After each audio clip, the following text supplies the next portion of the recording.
רגיל, אני רוצה אופניים שיוצאו את הצד הגברי שלי. נמאס לי כבר מלפדל.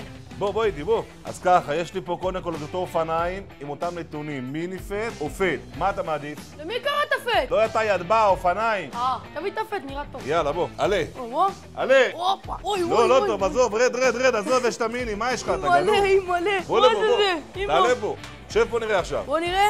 אם זה לא מתאים לך, אתה מתחיל דיאטה. הופה, איזה יופי. עכשיו תקשיב, אופניים זה ככה, וואן ביי כולך, בדוק אתה מכיר את וואן ביי. אין מצב שלא. מי לא מכיר? יפה. אופניים, תקשיב לי, מנוע 1000 ואט, סוללה 55 וולט, אבל מה 30 אמפר? אין דברים כאלה, אח יקר, בקר, אימא'לה ואבא'לה, מהירות, כוח, איך הקביצים? פוץ! איווה! אח יקר, תתחדש. רגע, חכה רגע, מה עם הקסדה? גם מגיע גם קסדה? קסדה, אח יקר, שלא תעשה לישון בחוף. יאללה, ביי! תתחדש.